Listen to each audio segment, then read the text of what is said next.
اور سربراہ JUI مولانا فضل الرحمان کہتے ہیں کہ اس وقت صوبے میں بد امنی ہے۔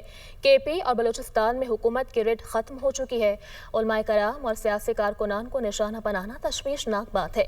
Mines and minerals bill JUI کا نہیں ہے۔ صوبے کے اختیارات پر کوئی سمجھوتا نہیں ہوگا۔ وسائل صوبے کے ہوں گے تو شرائط بھی صوبے کی ہوں گی۔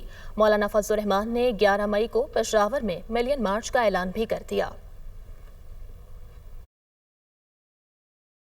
صوبے کے وسائل پر وفاق یک طرفہ قبضہ کرنے کی کوشش کر رہا ہے۔ اگر یہ ہوش کے ناخن نہیں لیتے تو پھر ہمیں عوام میں جانا ہوگا۔ وفاق کو خود بھی یہ سوچنا چاہیے کہ آخر قومی اسمبلی نے 18ویں ترمیم پاس کی ہے، وہ آئین کا حصہ ہے اور اس کے منافی اس کو کسی قسم کا بل جو ہے وہ اسمبلی میں نہیں لانا چاہیے۔ پھر ایک ایسا قانون صوبوں سے پاس کرایا جا رہا ہے کہ جن صوبوں کے پاس معدنی ذخائر ہیں انہیں اس کی مائننگ کے لیے اور پھر ان کو استعمال میں لانے کے لیے اتھارٹیز بنائی جا رہی ہیں۔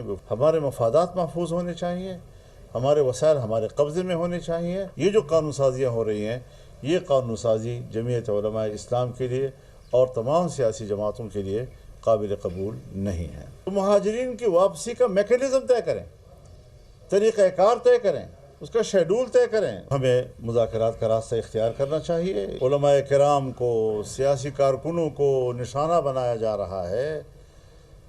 اس حوالے سے بھی ایک انتہائی تشویشناک صورتحال ہے۔ اس وقت ریٹ ختم ہو چکے ہیں حکومت کی۔